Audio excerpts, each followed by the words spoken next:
All right, all right, all right. It's that time of the week again. It's time for the Dad Next Door show. I'm your host, Jason, aka Daddy's Fast Cash, the Dad Next Door, and the proud new owners of Dad Labs owners. Anyway, but enough about me. We'll talk about that in a second. I want to get us right into this show because I got a great guest that you guys are about to hear from. Exciting news to share with us. We're going to talk all about his entrepreneurship and his upcoming children's book. So you'll get to hear about that in just 1 minute. Be right back. Fatherhood. It's how we keep our tribes and families strong. You've landed in the right place if you're ready for dad jokes, tips, and tricks on fun parenting. Also with interviews with some of the coolest dad entrepreneurs we could track down and have them share their strategies to tackling it all in business and life on the Dad Next Door. And now, your host, Mr. Dad Jokes himself, Jason Centeno. Say hi, Nana. You ain't shy.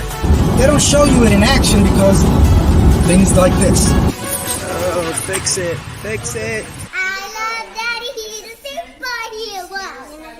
I don't know what heroes. I know.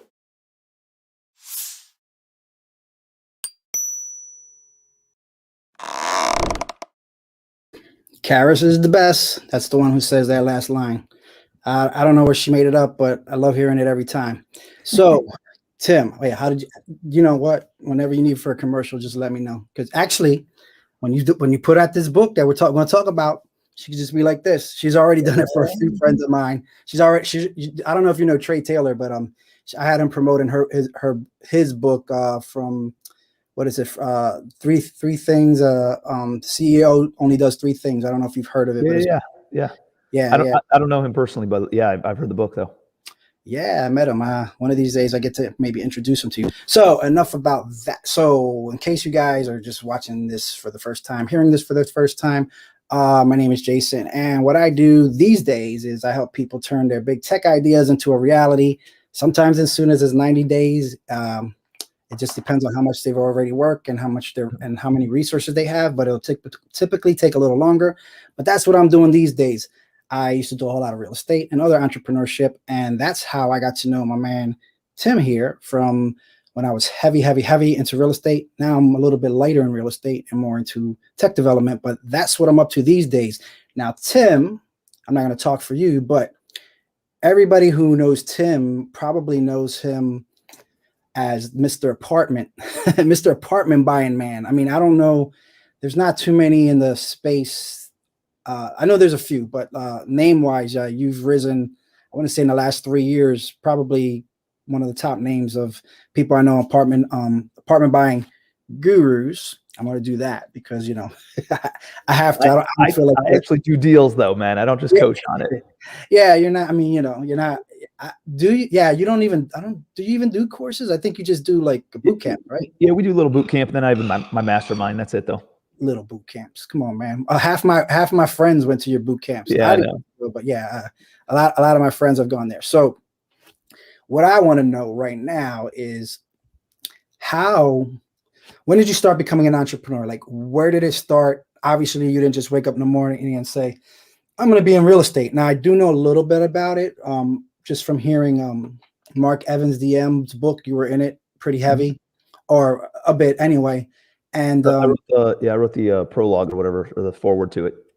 Yeah, I heard a bit of it, but before you actually started becoming a real estate investor, like what were you doing before then that got you into that part of things? Yeah, dude, I've never I had a couple of jobs in like high school and college, but I've always been doing entrepreneurial kind of things.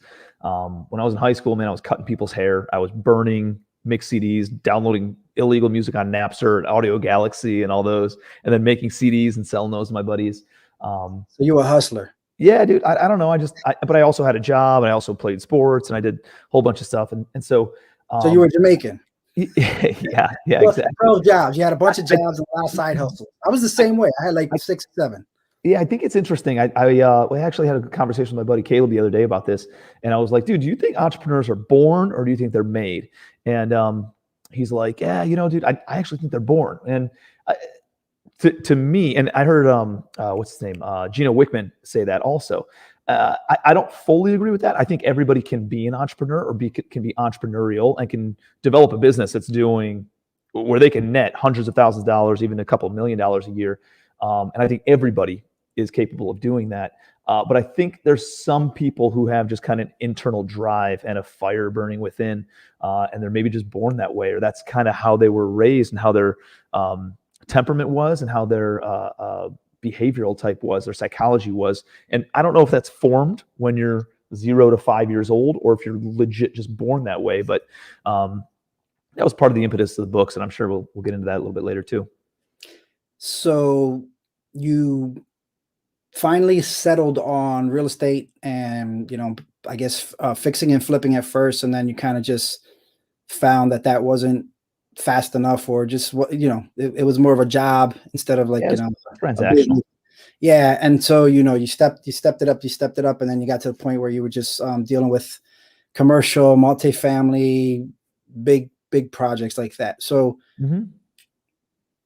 did that run in your family though? Like, was your father an entrepreneur, or anybody else in your family entrepreneurs? Or you, like I said, it was just Yeah. So when I was going through high school and I was doing that stuff, like my dad he's a cop, right? Full-time police officer, but he had a part-time business that was like personnel security for factories and foundries and apartment buildings, actually. And he was like the most reliable of the guys who would take the crappy contracts. You know what I mean? Like, he's going into the hood and he's employing a bunch of $6, $7, $8 an hour employees at the time. And, they no show for work and do all this stuff. So like, he had this part-time personnel business, and it just kind of organically grew by word of mouth. And he made like 3 times as much money in his part-time business than he did on his full-time job. And so it was kind of like rich dad, poor dad in my own house, because he's telling me to go to school, get good grades so you can get a good job. But it didn't totally equate in my mind, because I'm like, Dad, but you're making all your money over here in your part-time business. What if, like, why don't you just jump ship? You could probably make way more money if you did it full time. He's like, nah, I got health insurance over here. I was like, how much is health insurance? Nah, I don't know.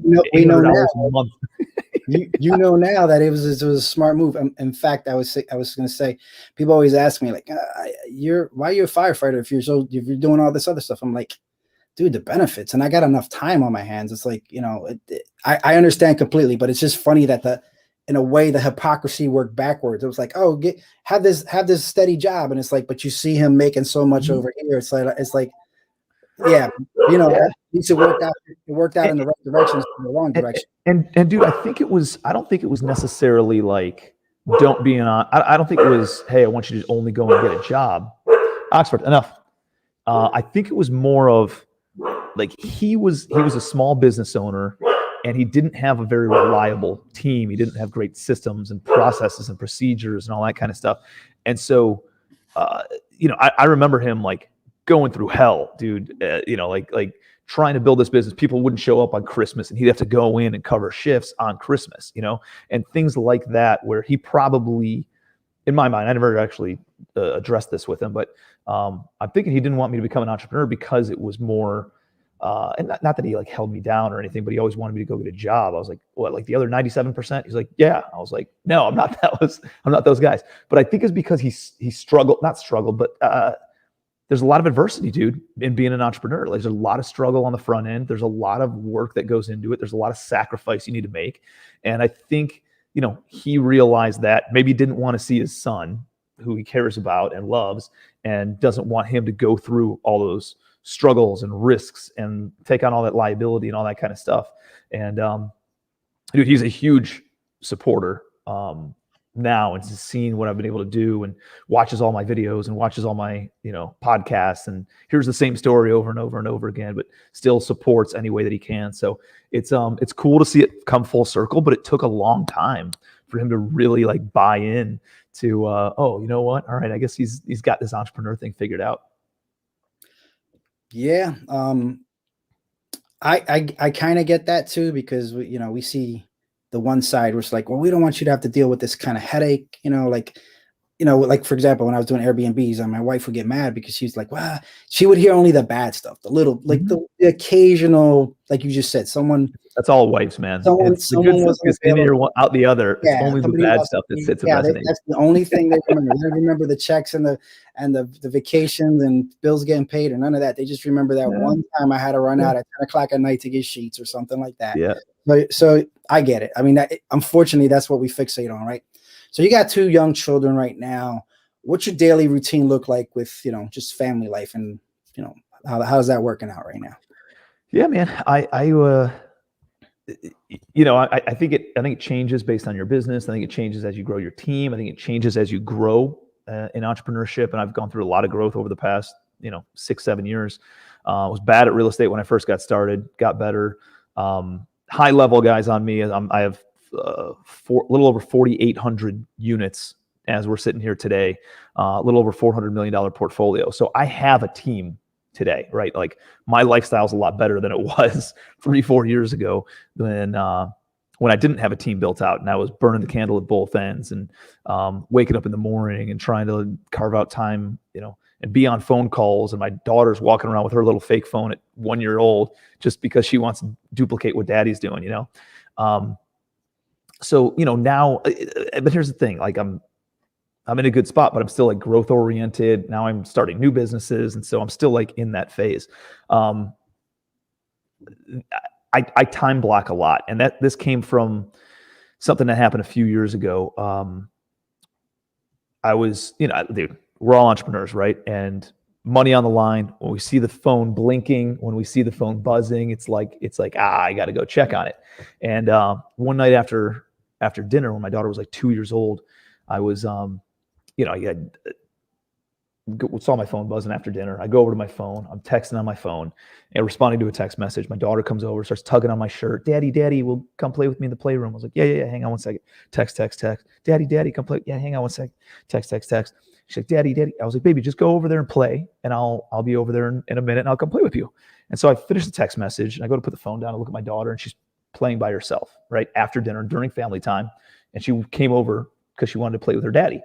And I looked down at the text. I'm like, dude, this wasn't important, and it was not urgent either. And it was like a lot of a punch in the gut, because what happened was my daughter came over because she comes to daddy for love and support and attention and caringness and fun and excitement and doing all these getting all these positive emotions that she associates me with, And how many times do you have to ignore your child before all of a sudden those positive feelings end up becoming, negative feelings, and they end up becoming, now she comes to daddy and she gets disappointment. She gets turned down. She gets rejected. She gets this technology is more important than your actual living, breathing daughter, right? I don't know when that happens, whether she knows it or not. I implanted a seed in her at that time. And how many seeds do you have to plant before all of a sudden you got a forest growing of all these negative emotions instead of all the positive ones? And so, what I don't want is my daughter to grow up and think, she starts dating assholes, right? And she goes and dates some guy that doesn't hold a door open for her, or doesn't, to treat her like the princess that we want our daughters to be treated like. And so I was like, damn, I need to make a change. And so I look at my calendar for the next day. I was like, I got to clear everything out. And in that thought process, I had, meetings and phone calls and all these things that were scheduled in.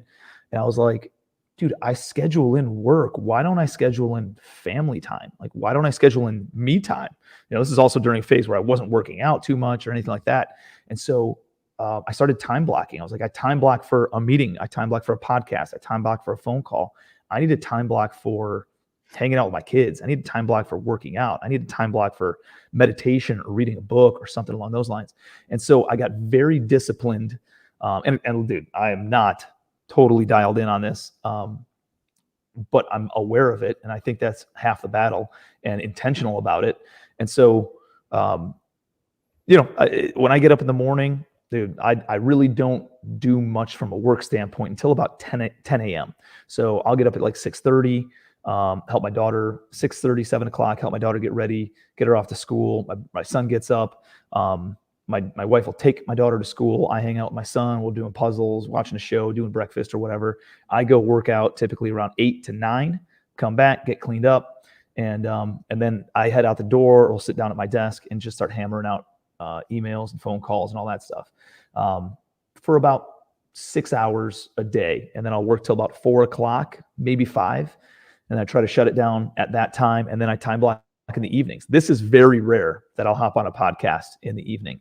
I can count on one hand how many times I've done it in the past probably 2 years that I've done either speaking engagement or a podcast in the evening after like 5 o'clock. So yeah, dude, I just, hey, can you hop on a podcast? Hey, can you come and speak? Can we, go grab happy hour? I was like, dude, I'd love to, but that's family time, right? Like I have that time blocked for my wife and my kids and hanging out. And dude, I'm not the best at it, but I try to be intentional with it. And I just moved down to Charleston, South Carolina. I'm from Cleveland, Ohio originally, and my office is right next to, like, this is in my living room, so it's a little bit hard to differentiate. Where back in Cleveland, I had an office that I actually went to, and then the phone was just kind of off when I came home. So it's a little bit, I slipped back into this, and I'm trying to be intentional again about it. So that's one of the things I was going to ask you is, so you're like on Monday through Friday, 10 to 4 schedule. The kids are not there. Yeah, but so my son is at. My daughter's in kindergarten. Okay. So she's in school, 7 a.m. to 2 p.m., 2:30 p.m. And then my son goes to daycare twice a week, but he's home like 3 days a week. So, typically he's hanging out, or my wife will be hanging out with him, or I'll be hanging out with him. Like my wife works out on Mondays and Fridays at like this personal trainer and stuff. So like that's her time. And I'm really, I hang out with the kiddos until she gets back till probably 10, 11 o'clock. Well, at least Hudson, my son. So yeah, and then I try to time block in the evenings, and then I try not to do anything on the weekends. But dude, it all depends. Like sometimes I'm closing deals, and sometimes like this week I closed my biggest deal I've ever closed. It's a $77 million apartment portfolio in Texas, and that was a single building. It wasn't even a portfolio. And dude, fucking late nights till 11:30 at night, dealing with attorneys, dealing with partners, dealing with vendors and contractors and all this other stuff. And at the same time, so I didn't have the freedom of time this week. But guess what? Next week, I have almost nothing on my calendar. I have like 3 phone calls. I'm going to be hanging out with the family most of the time. Yeah, that's kind of one of the reasons I picked this time slot for now, was because most dads have their kids in bed by this time. So it's like, yep. Yes, that was the beginning of why. Here's another game changer that's helped out is my wife and I split putting the kids down each night. So like we don't each put a kid down. We don't both do putting the kiddos down. Like she'll put them down one night and then I'll do the next night. So it allows her to have a night off, me to have a night off. You really appreciate being with the kids and doing bedtime. Because if you do it every single night, dude, that shit wears on you, So by doing it one night and then having a night off, you almost want to do it the following night, or you do want to do it the following night, not almost. And it's more meaningful when you do put them down then.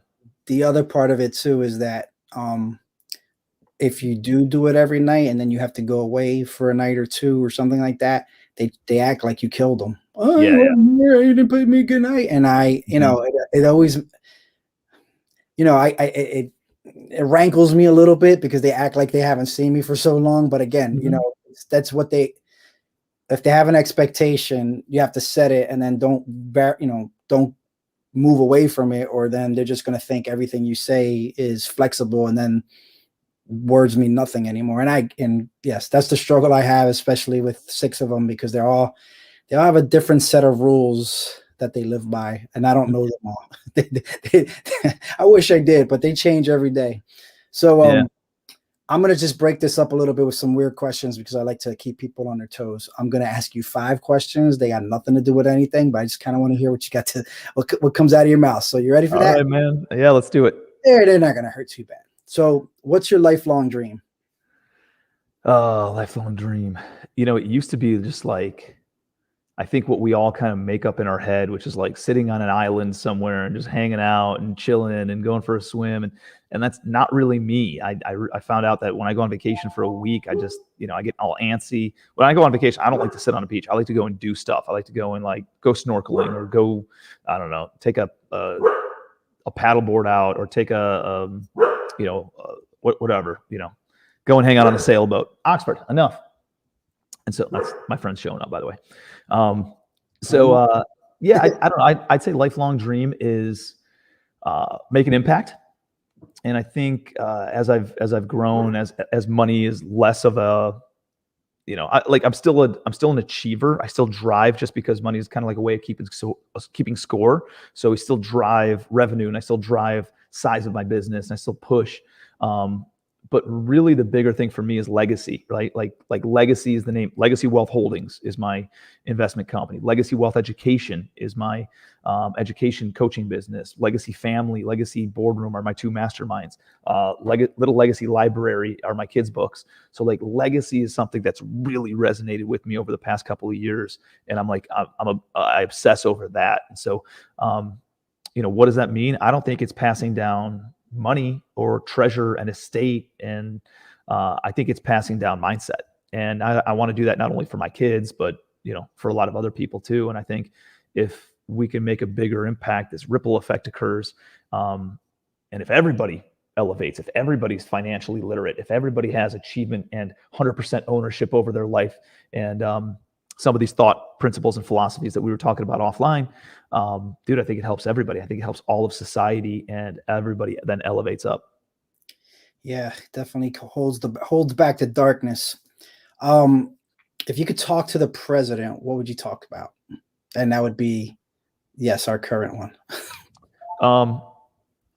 I think, the first thing that comes to mind, like the thing that drives me nuts with politics is like just a lot of people don't take 100% responsibility over their life, and I would, instead of giving people the fish, why don't we teach them how to fish? Like, that's really my philosophy. I think there's a need for a lot of these social programs and support nests, or like safety nests and stuff, but that's not meant to be a career, right? Like, I remember my first rental property ever, the lady living in there had lived there, and she's on Section 8 for 26 years. Right. And she wasn't that old. She was like 60. So she got it when she was like 34 years old, and she's been on Section 8 for 26 years. And I'm like, I thought it was like a safety, like supplement program to help people out and get up back on their feet. And like, it's a career now. And so I also have one of my best friends. His dad grew up on welfare because his dad had a single mother and one of like 4 or 5 kids. And, dude, they needed that. And she worked her ass off. She had 2 jobs. And then she also had, some welfare and some support from the government as well, until she got to the point where, boom, she was making enough money and got back on her feet, and could then support her family. Like, that's what I think these programs should be for. And so I think, really boils down to just personal responsibility, dude. I think everybody needs to have personal responsibility, 100% responsibility over their life. They can't be blaming, they can't be making up excuses. They need to realize that, what we think, how we feel, the actions that we take, then that come from all those things dictate what our results are. And I think if that was conveyed to the American people, and they know that there's opportunity out there, dude, I think the whole country would be in a better spot. Yeah, it's weird about the whole thing with responsibility is people feel like if they take that responsibility that they're going to be shunned. But what they don't realize is when someone actually owns up to something, that everybody tries to, because they did that everybody then tries to help them even more. Instead of shunning, they say, okay, let's work on it now. But before that step, it's the hardest step, just to say, yes, I'm wrong. After that, everything gets easy. But if you're just the type of person to just blame everybody, you're just never going to see that side of people. Yeah, man. Have you ever tried to do something you would be really bad at? And if you did, what was it? Yeah, I tried piano. I signed up for some piano lessons, about 1.5 years ago, and took some piano lessons, and I still want to. I moved, I was traveling, I was doing events, and I had to stop doing the actual lessons. But that's one thing that's on my bucket list, man. I want to play piano like fluidly and do it well. You know what's crazy is I did the same thing with guitar this year because I had finally had some time. But long story short, I broke my hand on somebody fighting years ago, and like it's hard for me to do that hand. So it's like the biggest fight for me to play, even with Chord Buddy. But I got to get back at it because it was something I had committed to do. Got nice guitar, and I still haven't really played it too much because my bum finger, like I said, my finger doesn't even go. But yeah, I feel you on that pain, brother. All right, so you're gonna love this next one. On a scale of 1 to 10, how cool are you? How cool do I think I am, or do other people think I am? You. Yeah, I don't know, dude. I don't really give a shit about being cool. I care more about being authentic, being real, and if people like that I will attract the people that appreciate that, and they're going to be in my life, and I'm going to be real cool to those people. I'm not going to be cool to the people who are fake and phonies and who, like, dude, I got a big net worth, make some good money and stuff. I don't get a rise out of the flashy, shiny objects and that kind of stuff. I'm just more of a lifestyle kind of guy.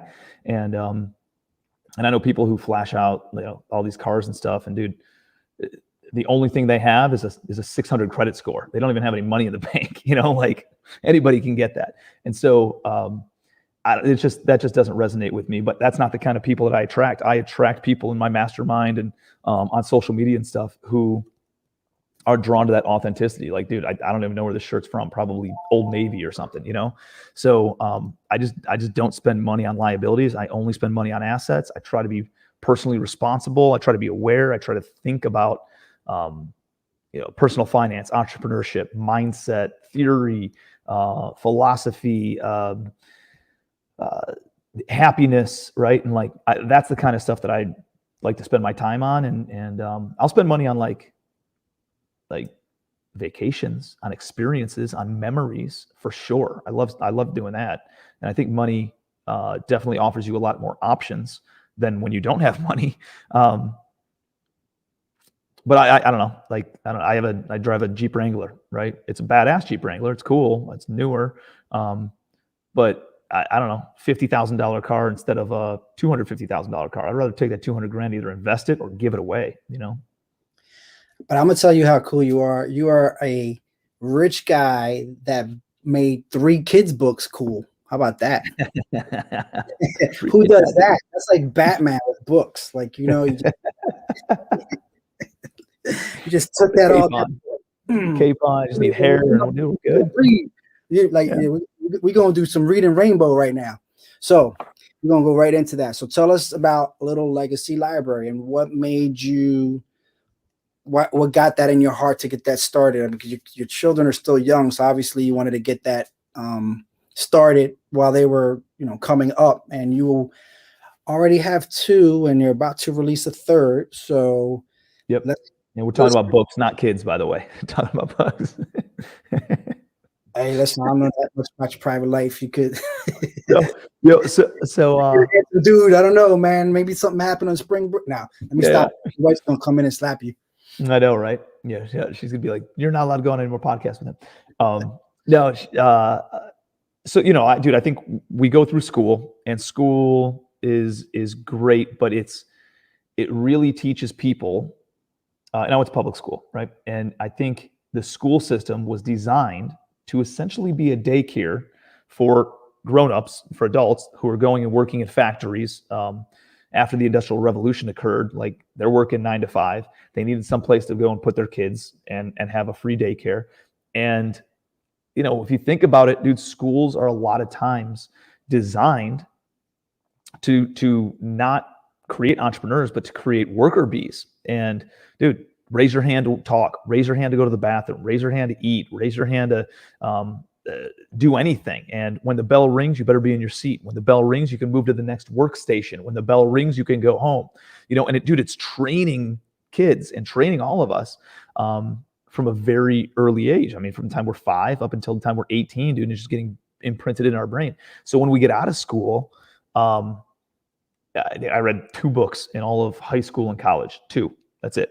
And when I got out, dude, I read like a book a month, even 2 books. Then I listened to a book, and it was just like, I got all my real education, the entrepreneurship and the insights and the philosophy afterwards. And I gave myself an MBA just in, reading books like Think and Grow Rich and How to Win Friends and Influence People, and the Rich Dad Poor Dad and all those different kinds of business and thought philosophy type books. And so,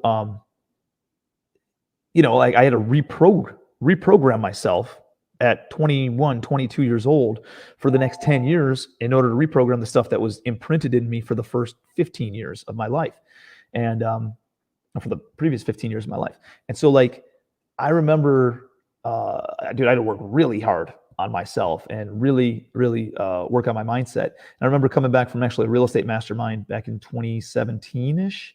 And I'm flying back and I'm reading The Magic of Thinking Big by David Schwartz. And I was in the first chapter, and I was like, dude, this book is remarkable. There's so many insights. I was like, oh my God, I'm getting this at the age of 31. And can you imagine if I had this when I was 21? Oh my God, my daughter's 2 years old or 3 years old. She was 2 at the time. I was like, my daughter's 2. Like, what if, like, this is the most malleable that her behavioral type and her mindset and her personality is, they say it's formed between 0 and 6 years old or whatever that was. And so I was like, I need to find a book to instill these principles in her, and whether she wants to be, a paleontologist or a microbiologist or a marine biologist or a teacher or a ballet dancer or a garbage woman or a cleaning lady or an entrepreneur. I just want her to think big about it. I want her to think achievement oriented, and be the best that she can possibly be in whatever she is doing. And so, I got off that flight and I started looking up kids books, like personal development books for kids. And dude, nothing. I couldn't find anything out there. There were a lot of things on, like, how to live by the golden rule of treating others how you want to be treated. And there were books on how to work hard. And there were books on, maybe even a couple on like money and finance type stuff. But there wasn't anything on goal setting. There wasn't anything on influence. There wasn't anything on thinking big. There wasn't anything on the basic principles, not of managing money, but of building wealth. And so I went through this, whatever you want to call it, something, the universe, God planted a seed in the back of my head of like, hey, Tim, hey, that was a great idea. Now you rose your hand because you thought of that idea. Now you have to go and implement it, kind of a thing, So like, I was like, oh man, now I got personal responsibility to go and write these books.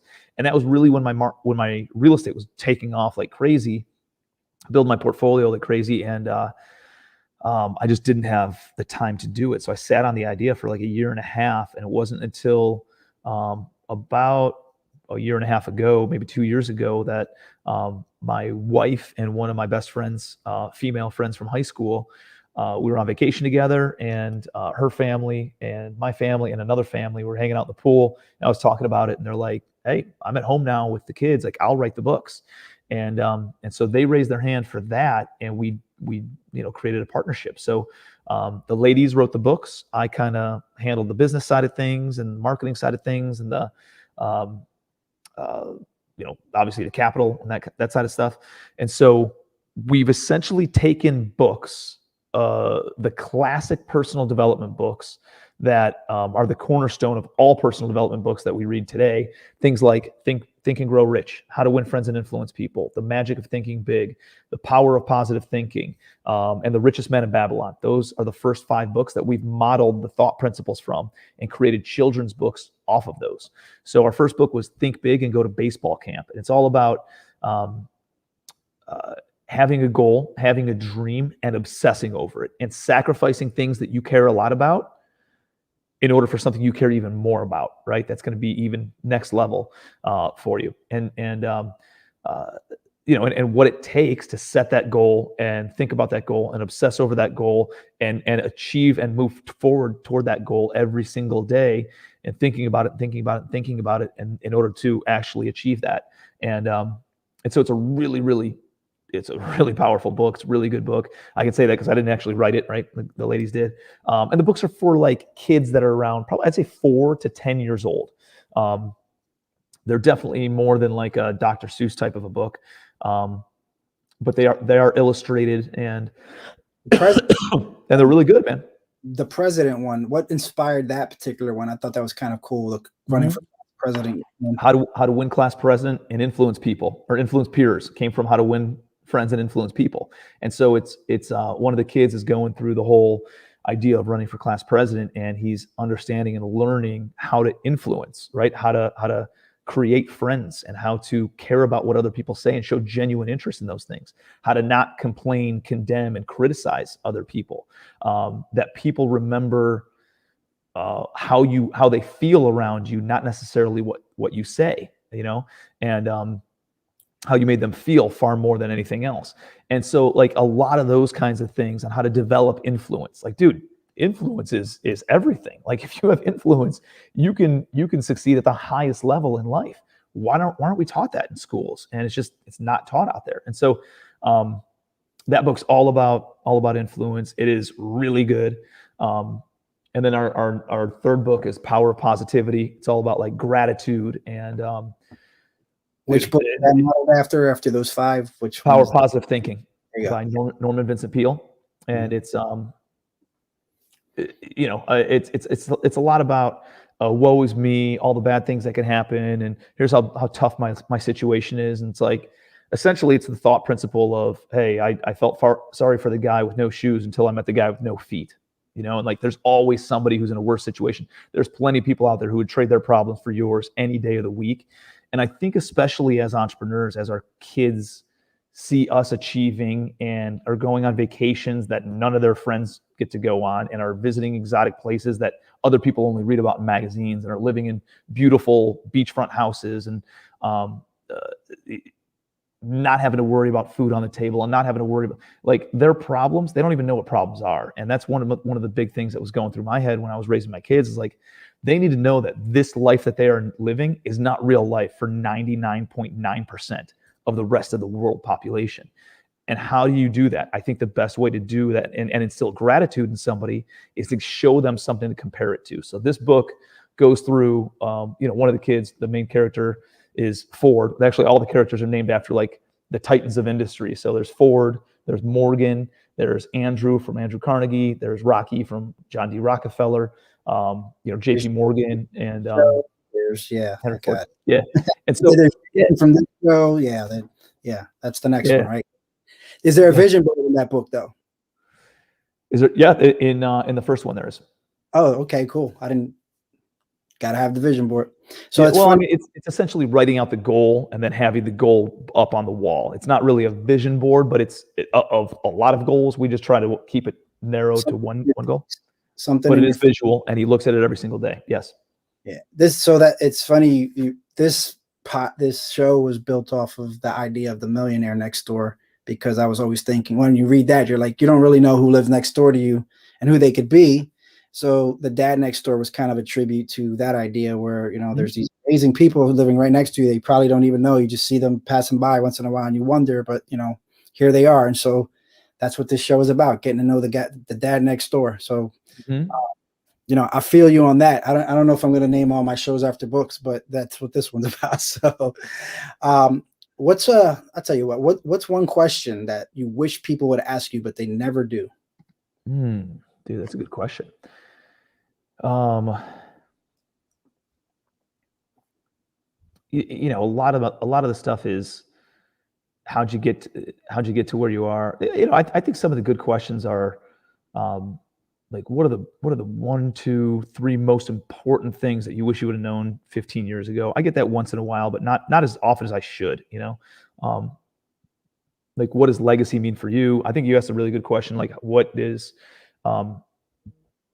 your lifelong goal? And I have lifelong goals, and it's more like, it's essentially like my epitaph, right? It's like what I want written about me or said about me when I die. And it's like, hey, he was a loving father. He was a loving spouse. He was a supportive father. He was a generous soul. He was a patriot. He was a great friend, could be counted on. Like it's a lot of things like that. And what's funny is like none of them have anything to do with money. It's all things that are more character based than anything else. And so, yeah, I think I think more people would have a lot more success if they had social awareness, emotional intelligence, and that's what a lot of these books are about too, is emotional intelligence, and not only thinking about you, but thinking about their perspective and looking at things at a different way. And I think people need a lot more of that, and there's not enough of that out there. I wish people would ask me questions about like thinking bigger. How do you think bigger, or how do you think next level? How are you resourceful? How do you problem solve? I think a lot of those things are characteristics and traits where everybody's looking for like the technical skill set on how do you put the money with the apartment, or how do you source the marketing for the apartment building. And like, dude, I think 90% of this thing is developing resourcefulness. If you're resourceful, you can go and find the resources. You can find the money. You can find the deals. You can find the knowledge. Resourcefulness, develop resourcefulness, and then everything else is available to you.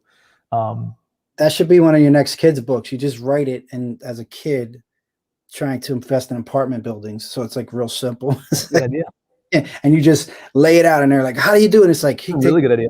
Like a 10-year-old book. Take this book, and then I mean, one of the books I like to give my kids is Tuttle Twins books, and inside that they really hide a whole lot of messages, and some of them are funny, especially the one about the circus and the clowns. That thing had me rolling, all the side jabs at people and that expect to be paid the same amount as the guy who brings in the money, and all they do is sweep the floor. It's just this whole thing.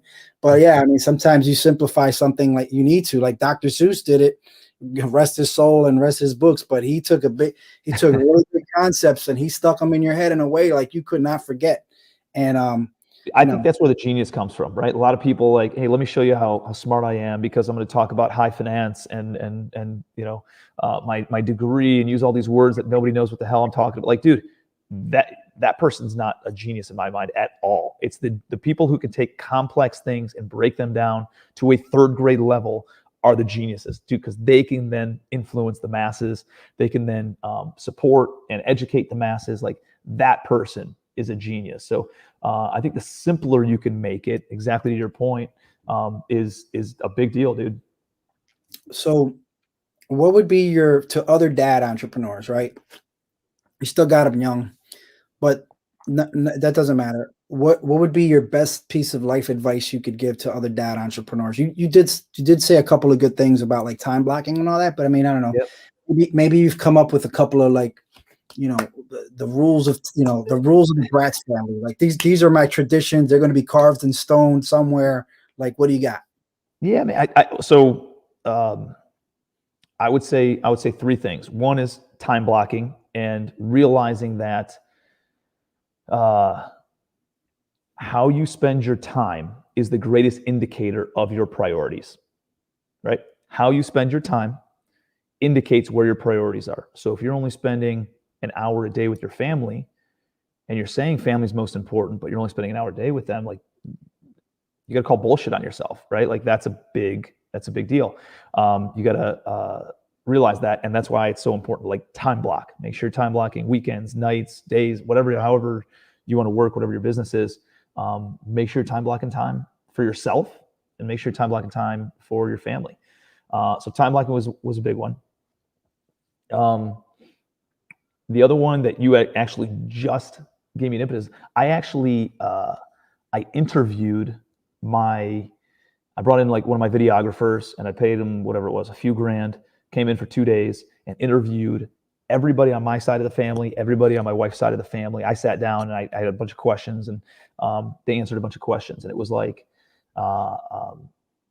you know, tell me things about your childhood. Like, what do you remember that was fun? What do you remember that was not fun? Or what do you remember from being a kid? And dude, all the most positive memories that both me, my brother, my sister-in-law, my brother-in-law, my other brother wasn't there for it, but my parents, my mom, my dad, my wife's parents, her mom and dad, my wife, her sisters, and their boyfriends, husbands, every single person said that the things that they remembered and the happiest memories that they had from when they were a kid was the traditions, was creating some sort of a tradition. Maybe it was going to grandma and grandpa's for New Year's every single year, or maybe it was going to Disney World and going to the family, or like a family mountain lodge every summer for 4th of July and being out on the lake. Maybe it was going to grandma's every Wednesday after school because mom and dad had to work late, and grandma always made chicken paprikash. It's like whatever it was, like it was the things that were recurring traditions that imprinted in everybody's minds from when they were a kid, and those were like the happiest memories that they had. So I think if you can instill traditions into your family, I think that's a pretty powerful thing, and I think your kids will always remember that. So that would be number 2, and then number 3 is, dude, all of us, man, we all want to be like the best dad. We always want to be the best spouse. We want to be the best entrepreneur. Do I read this book? Do I read that book? Like, there's a lot of different things that you're worried about messing up. And I think just being worried about messing up means you're a pretty damn good dad, right? Like, just because you're thinking about this stuff and asking yourself those questions means you're probably not going to mess it up, and you're going to do the right thing. I think the best thing that you could possibly do is just emulate the type of behavior that you want your kids to act as, right? Like, so if you act all silly and goofy, that's okay. If you like I try not to be too serious, right? When it's time to be serious, my kids know it's time to be serious. And when I know it's not time to be serious, or we could be goofy, then we be goofy. When they ask me something, I say, yes, sir. I say, yes, ma'am. And that's how I respond to my son, and that's how I respond to my daughter. Because I want them to say that to me and to say it to other people. I specifically try to hold the door open every time we come home as a family from dinner or whatever. And I say, Hudson, come on over here. Let's hold the door for the girls. So that way I'm emulating that behavior. I think if you're just aware and you're listening to a podcast like this, dude, you're an awesome dad right out of the gate. And there's definitely going to be tips and tricks and techniques and things that you can do in order to continuously level up. But I think don't stress over it too much. Just kind of live your life the way that you want your kids to emulate, and I think they're going to be just fine. Yeah, I mean, having other dads thinking like this and talking about it is another way. I mean, we got books, and it's starting to really pick up this idea, the dadpreneur, the dad groups. I'm starting to see a lot. In fact, I'm a member of it. I think I'm helping move that along in my own way.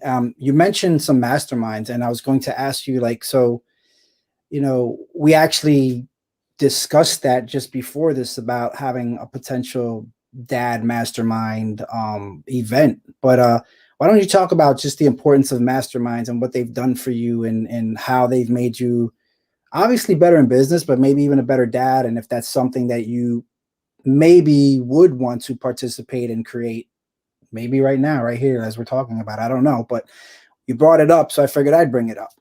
Yeah, man. I mean, my growth, at least from a business perspective, dude, guys like you and I, and a lot of the guys watching this show, they're going to figure out a way to be successful, right? Like, they're going to figure it out. I think joining a mastermind, like, my growth was like this. And then when I joined a mastermind, it went like this, because the access to the resources, the access to the people, the access to the connections, the relationships that you develop are just, it's outside of anything that's in your own local market a lot of times. I remember my dad, again, being an entrepreneur, he'd be like, hey, it's lonely at the top. Not because he made a bunch of money, but he said it's lonely at the top because there's nobody to talk to about this shit, man. There's nobody to talk to about a high level about making millions of dollars or billions of dollars, right? It makes other people feel very uncomfortable. And you can't talk to your employees about it. Maybe you can't talk even to your like high level managers and executives about it. And you can't talk to your family about, like, because they just don't get it. They don't think on that level. And so it was just refreshing joining a mastermind where people are talking about pushing limits and asking progressive questions on how to grow and how to implement at a high level, how to build your team out, how to make impact at a big level. And so it changed everything. I will say that there's some masterminds that are really good. There's some masterminds that might not be so good. There's a lot of different kinds of masterminds for different industries. and different mindsets and different philosophies, and different levels of where people are in their journey. I think whoever is the leader of the mastermind, the organizer of that mastermind, is really important from a core value standpoint, that you align with that, because they're going to attract them into their group. They're going to attract that kind of person. So, if the guy who's leading the group cheats on their spouse all the time, dude, he's probably gonna have some other people in there that cheat on their spouse. You don't want to be in that room, right? Like, a lot of people think, oh, I got to add all these things on in order to be successful in life or business or as a dad or as a husband.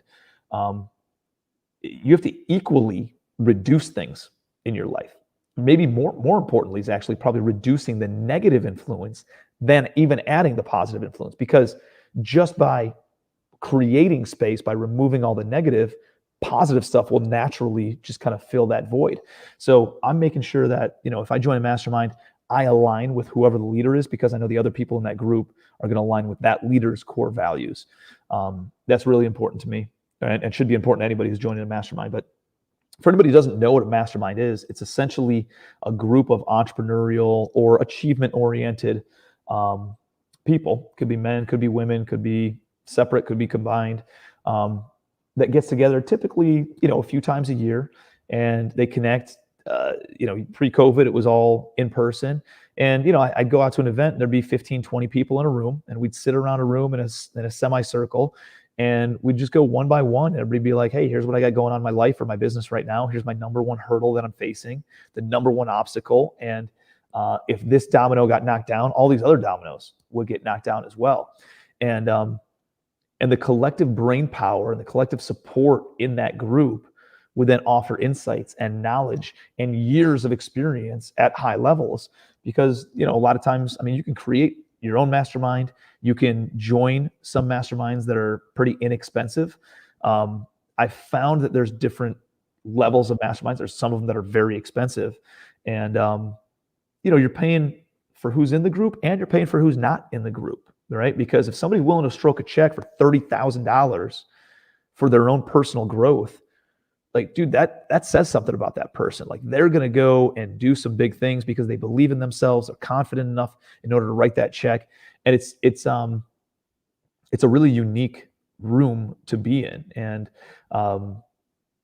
again, they're all growth, they're all achievement kind of oriented, and believe that if you're not growing, you're dying, right? If you're not ripening, you're rotting. If you're not moving the needle forward, then it's falling backward, kind of a thing. So yeah, dude, I'm in 5 masterminds. I run 2 masterminds, and I'm a big believer in them, man. I think all of us as entrepreneurs need to be surrounding ourselves on a regular basis with people that we can openly, vulnerably talk to about all sorts of different things about business and life. Yeah, it's because it's, especially with COVID now, we need to be around more people, because we're not, and we don't have. I don't know about you, but they say, what is it they say, that you're the sum of the 5 people you hang around the most. And I hang around kids that are 12, most of them 12 and under. So if I wasn't doing something in a mastermind, I'd probably be watching cartoons all day and like not wanting to eat my meat, my dinner. Yeah. Fucking my thumb. Mac and cheese.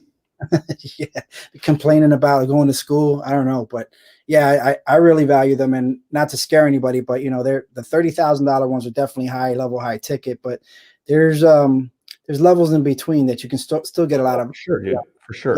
Way up that, work your way up the value chain. But the good thing about that is as you go and grow with them, your income level should also increase along that, because those relationships help you get there. Shortcuts there. It's not an expense, man. It is an investment, and you will see a return on investment. Like, Indeed. I made 6 figures for the first time in 2014. I joined a mastermind in February, March of 2015. I 3x'd my income. I made $400,000 in the following 10 months, directly because of the relationships and the insights I gained from that mastermind. So, like, there is a direct return on investment that you will get from these masterminds. And so, dude, and here's the thing, Jason, you know this, man, the best investment's always in yourself. So, like, this is something that they cannot take away from you. You can strip me of all my property and everything. You drop me in a city where I don't know anybody, I will own an apartment building within 90 days. because I know how to source deals, and I know how to source money, and I know how to build the relationships. I have the right mindset. And that's the kind of stuff that people can't take away from you. So if you can, work on you just as hard. Like, what does Jim Rohn say? Like, work harder on yourself than you do on your job or in your business, because it will pay dividends. Someone asked Hone, he says, your business seems to revolve around investing in coaching education. How do you split your time between the two of them? I missed that. Good question, man. So I'm a real estate investor. 90% of my net worth comes from buying apartment buildings, and my income comes from buying apartment buildings. 10% comes from the education. The education, the coaching, I do for two reasons. First of all, my mom was like a teacher. She had a teaching degree. She's a big volunteer. And that kind of resonated with me. I love coaching. I love teaching. I love helping people see themselves as more able to do more than what they can see themselves just by themselves. Like that gift fulfills me more than almost anything else. So from a fulfillment standpoint, I love coaching and I love masterminds, dude. It's a really, really fun, energetic group to be part of. So I like that part, but really, like, the reason I got into it was because I just was active on social media. So, like, follow me on Facebook and Instagram, and you'll see me posting on a daily basis about deals that I'm doing, and headaches and struggles that I'm going through. And here's a contractor. And I don't know, I tried to just provide value to people. And from those social media posts over the past couple of years, I get people just messaging me saying, hey man, can I sell you a deal? Can I buy a deal from you? Can I passively invest with you? Or do you coach? Do you mentor? Can I pay you to consult with me? And so it turned excuse me. So it turned into this coaching platform that I just, I run a boot camp a couple times. I don't know, I'll do 5 of them probably this year. And it's a 2-day virtual boot camp. People come out and it teaches them how to go and buy apartment buildings. So they go out and buy apartment buildings. But then what also happens is they come across deals that are too big for them and they send them to us. So then we get more deals from the coaching. So it's not like it's either or. They are technically 2 separate businesses, but it's because they align so well together. We get deal flow from it. And then there's people who come out and they're like, dude, I love what you're doing. I just don't want to do any of the work. Can I just invest with you? And then they bring money to our deals. So it sources deals, it sources money, and which is majority of what we need in order to go out and buy more apartment buildings. And it keeps consistency in our deal flow, and it keeps consistency in our passive money flow. So it allows us to just do more deals by having the coaching platform, and we make a couple bucks on it too. And it's a big fulfillment piece for me, dude. I love it. Got another question here. Michael Shine. Hey, Tim, why the 5 different masterminds? Do they each focus on different areas of your life? Yeah. Mike, what's up, man? So I'm in 5 different masterminds. They're all different groups, and some of them are for me. Some of them are for my team. Some of them are strategic. Some of them are more technical knowledge. I'm in one group that's not even real estate at all. I'm in one that's like more e-commerce guys. I'm in one that's a multifamily. I'm in another one that's a single family, just because you get different techniques and strategies and ideas out of it. And so, I'm in 5 different ones. And then I have 2 masterminds. The one is more of a lower ticket, but I would not say it's low level by any means. So we got some players in there and a lot of people doing a lot of deals. And on that one, it's more technical knowledge, I would say. It's more about the nuts and bolts of building a real estate business. And then my other mastermind is just more strategic. It's more how to then get your business serving you instead of you serving your business, kind of a thing, and more lifestyle design. So, and so like I'm in those kinds of masterminds. I take the best pieces of those masterminds and I try to bring them into mine, and then over deliver for the people in mine as well. But yeah, I think I don't think you should just be in one mastermind. I think you should be in at least 2. I'm probably in too many. I don't really plug into all of them all the time, but my team does. Or there's certain connections and resources where I pay and I don't go to the events, but I'm plugging into some of the connections there. But it makes sense, man. Again, it's a return on investment kind of a thing. The connections in there are remarkable. And here's the other thing that I would say about mastermind. Don't join a mastermind for transactional meeting of people. do it to build a relationship, right? Like the people who come in and just try to extract from masterminds, dude, they get spun out pretty quick. Nobody wants to do business with them. But the people who go there to give and to support, and they have that go-giver type of mindset and mentality, dude, they're looking to build relationships. Relationship capital, man, is more important than financial capital. You know why? Because if I don't have financial capital, I can reach out to my relationships. And I just did it. I did it this week, dude. I raised 500 grand. No, I raised $1.1 million in 3 phone calls from 3 different people. 500, and $100,000 without paperwork, because I have relationship capital with people, because I'm not in it for the transactional side of things. I'm in it for the relationships. And they realize that, I'm not in it just to chase the dollars, but it benefits everybody from that way. So it's the same thing as it was with regular kind of networking events. It's the guys who are jumping around trying to meet everybody. And then there's the ones that go around, for me, it was always about find a few good people that you vibe with and just stick with that relationship and build that, because you can't get close with everybody at the same time. You can't give value to everybody at the same time, unless maybe you're the speaker. But going deep with those relationships is what's going to get to the point where, your business and whatever, if you're helping people, they'll also help you along the line. Hone gave you a little shout out there. And I thought it was going to be him. It doesn't have his last name there though. So yeah. I was like, what's up, dude? How you doing? He wanted to know this before we, get off this topic. What was the biggest difference in 2015 that got you from the mastermind that allowed for your income to jump 3x? Was it a mindset or a relationship build? Yeah. Similar to what I was talking about is don't go for transactional, build the relationships instead. The one-off events are cool, but the masterminds are more powerful because people get to know you, and you're able to you're going and connecting with them on a quarterly basis. So they see you 4 times a year, year after year, and it's at a deeper level. They get to know you, and there's different types of insights. So in 2015, when I went out, dude, you will find that doesn't matter what industry you're in, doesn't matter what asset class you're in, the same business principles transcend industry. So you got finance and accounting and cash flow management and marketing and sales and operations and human resources and all these different, right? Parts of the business. And as I was a solopreneur back then, and essentially they told me the takeaway from my first event was, Tim, you got to stop doing all this gibberish and all the unimportant and the non-urgent type things and all the non-revenue generating kind of things. You got to hire an assistant essentially. And I was like, dude, I made 120, 130 grand the year before. I was like, assistant's going to cost me $35,000. They're like, no, it's $3 grand a month, not $35,000. If you suck at it and you don't like it for 2 months, you're risking $6 grand, not 36 grand. And so I was like, oh, it's a different way of thinking about it, right? It's somebody else taking an outside view of my business that's unbiased, that's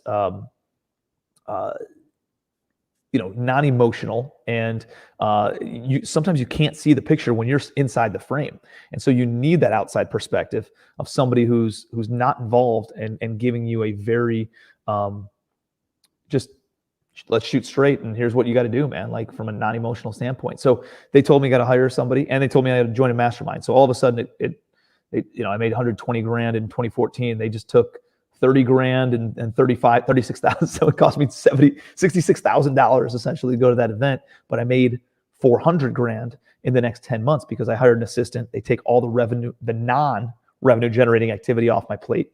I then focused on the revenue generating activities. And I was able to raise some more private money. I got more deal flow from it and a lot of other things. So that was a big deal. And every time I went though, here's the secret. Every time you level up, there's another level of problems. There's another level of struggle. There's another level of adversity that you're going to face. That's why it's so important. Why I love masterminds is because you go there on a quarterly basis. And every 90 days as you level up, there's another ceiling and you're like, damn. And they're like, boom, and then you break through it and you have another quantum leap forward and another one and another one and another one. And so that's what really has propelled me is I just stuck with these masterminds, and every single 90 days, whatever my biggest hurdle was, somebody helped me push through it. and punch through that glass ceiling, and it allowed me to just get to the next level and next level and next level. So how do you talked about legacy? What kind of mark do you want to leave on the world? If you had a choice, is it going to be Tim Bratz, owner of the state of Ohio, Florida, and Texas, or Tim Bratz, creator of dope kids books that change lives? Like, what's it going to be for you? Yeah, man. I mean, I think what's more important? Let's put it again, it's the impact piece, right? Like once, I mean, I get respect because I have a big real estate portfolio, but that's not really what drives me. That's not really, well, that's the influence part, obviously, because that gives me more influence to make a bigger impact. Does that make sense? Like if I didn't have all this real estate, it's weird, dude. Like, I don't know. People ask me questions about relationships. They ask me questions about being a parent. They ask me questions about being a spouse. They ask me questions about what do I do in this scenario? What the hell do I know about whatever they're asking me about, right? But they ask me because I'm seen as very successful in this one category. They assume I must know my shit across all categories. That, it's weird. Like once you have money, people respect your opinion on all categories, and they want to know your opinion on a lot of that stuff. So it's kind of interesting, and that has allowed me to then have influence on stuff like this, because the more successful I am in real estate, the more successful this can be, and the more impact I can make. And dude, I would love for this to take off and turn it into a TV series, turn it into a mastermind, or like some sort of like event and retreat for entrepreneurs and their kids, and turn it maybe even a curriculum for schools. Maybe college, maybe, a virtual university, maybe it's a homeschooling program. Maybe it's, I don't know. Like there's a lot of different things that we're thinking about what it's going to look like. But obviously, dude, it's the impact piece, right? Like Carnegie's not known for his steel empire. He's known for his libraries, and how much money he gave to schools and all these other things.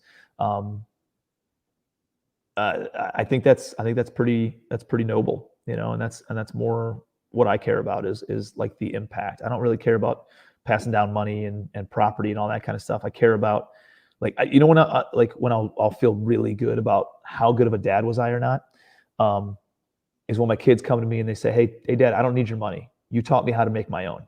Right. And you can go give all your money away because I'm going to do it bigger and better than you anyways, dad. You know what I mean? Like I would love for my kids to say that. I'll be like, fuck yeah, I instilled the right principles into these kids.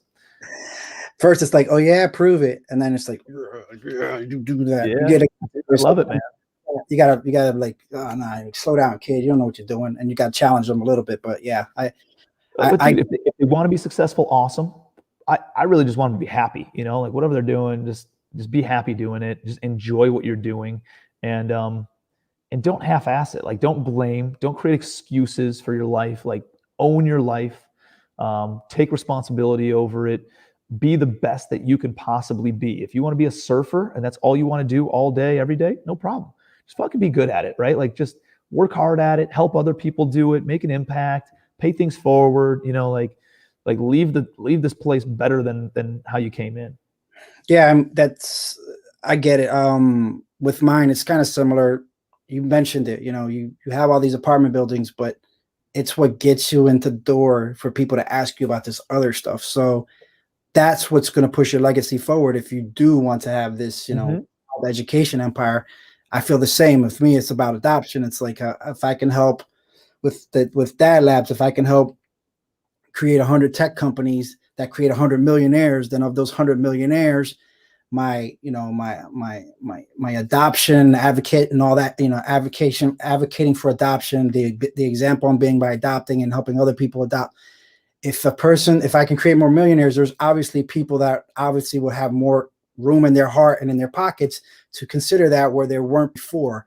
So I kind of use that as my way of getting in more heads and scaling to the right kind of people versus just trying to, you should adopt to a bunch of people who may not be financially able to do so, or just not have that room or in their head or hearts or belief system that they would want to do that. So all of this is towards helping build those people up so that they can make room for that in their heads, their hearts, their pockets, whatever. So that's how I want to build my legacy in a similar fashion, but just a little bit to the side of that, but also helping guys like you, because if I can help you get more financial literacy, more books out there in the world.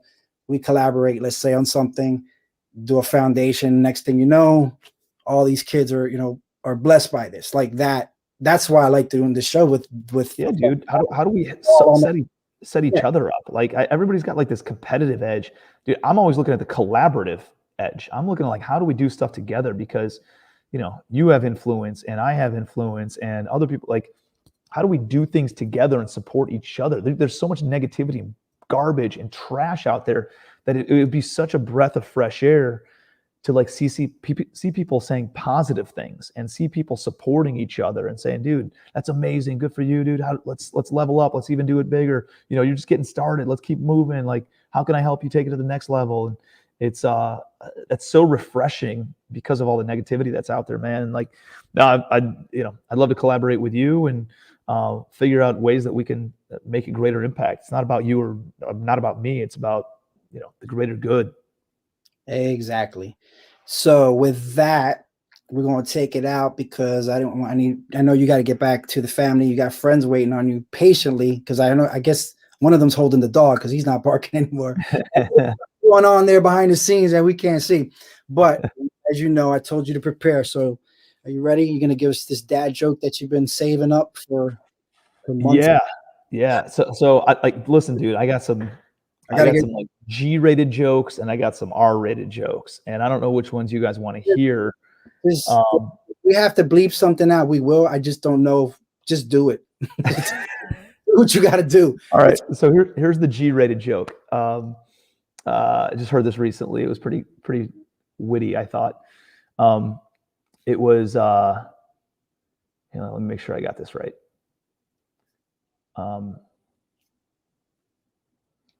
It was like, what kind of workshop makes okay products? A satisfactory. It's stupid, but it's kind of funny. A satisfactory. That's the appetizer at the bar joke, right? Like getting into the drinking. We're on the tail end of winter here, and a good one that's one of my favorites always around the holidays is after a couple cocktails that I share is. Why was Frosty smiling ear to ear? He saw the snowblower coming. That's like what I did with my. That's my more PGR kind of one. That's all right. That wasn't terrible, right? But it was. Well, I did it with my son. I was like, "What's the difference between snowmen and snow women?" He's like, "What?" I go, "Snowballs," and I point. And he's like. So yes, we have that in us. We can get away with the snow jokes, I think. Yeah. I mean, it's a holiday thing. Yeah. Well, or you just got to be somewhere cold. It still works. Well, listen, it was great to have you. Thank you very much for blessing us with this wisdom. And you want to show the book one more time before we roll out? You got one. Right? This one's coming out, so it's not out yet. It'll be out in the next 30 days, but it's coming out. It's littlelegacylibrary.com is the website. Oh, there you go. Thanks, dude. Yep. And Ford and Friends, this one's the power of positivity. We have Think Big and Go to Baseball Camp. That's already out, all about goal setting. And then there's How to Win Class President, which is already out. And that's all about influence and, making sure that you're a likable type person and developing influence and emotional intelligence, really. So, yeah, man, I appreciate you having me, dude. You asked a lot of great questions. And I'm on a lot of real estate podcasts, so it's all those same real estate questions, but it's very refreshing to come on something like this and talk more about the impact. Yeah, so I appreciate you, bro. Real estate. Who's going to talk about this stuff? Right? I mean, sure. This is the other things that we got to deal with around real estate because it's just bricks and buildings, but the people that live in them are a little bit more interesting to me, and the ones who put up the money and make them things hum, right? So me and you, kid, you more than me, but I'm still in that world. It's just I wanted to do something a little bit congruent, but not on the nose as everybody else. So this is for sure, man. It's great. You got some great things going on here. So, dude, appreciate you having me, man. If there's any way that I can support you, please don't hesitate to reach out. You guys, if anybody wants to hit me up, shoot me a message on Facebook or Instagram. I'm pretty active on both of those, and would love to connect with any of you guys. So if there's any way that I can support, don't hesitate to reach out, guys. And he just, he dropped a little gem. he got a big old house in North Carolina. You think about doing some masterminds with. So there might be some dad masterminds coming up real soon. We'll wrap up that. We can put something together for all you dad entrepreneurs out there, and maybe it'll be a thing that we start. Be cool. Things start, right? So listen, thank you, my guy. I appreciate you coming through. I'm just gonna put you in the green room for a minute, and then we're gonna rock out a little bit after this. But thank you, and let me finish this up. So give me 1 second. Boom. So guys, that was it's pretty interesting, pretty entertaining. I really like the guy, Tim. You know, I never know how these things are going to go. I always have a good feeling about them, but like just some of them are just so impactful, and I can't wait to kind of see where this one goes.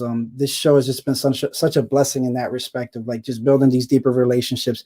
And I got to say, if you're out there and you're kind of just trying to figure out, maybe even how to do a mastermind without necessarily doing a mastermind. I mean, go start your own show, start interviewing people, man, get in their heads, get to know them, and just do this kind of stuff. And you'll be amazed at some of the stuff that can happen for you.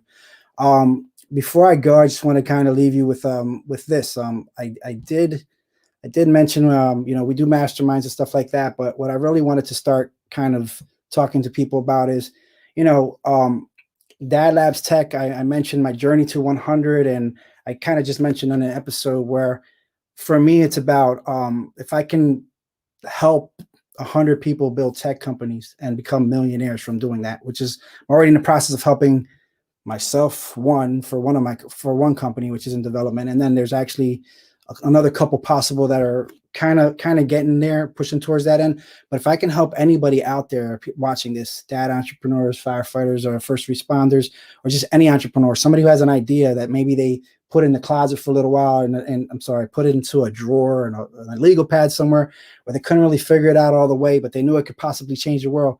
I urge you to kind of reach out to me, do reach out to me.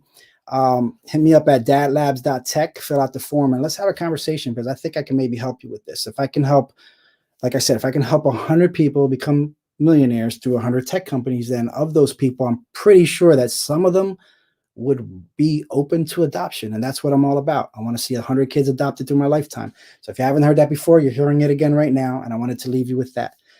And that was it for me. I'm going to go for the evening. I'm spent. I'm done, but not really. But I got to end the show. So like I always say, take care, comb your hair, and I'll see you guys on the next one. Daddy out. And the music starts.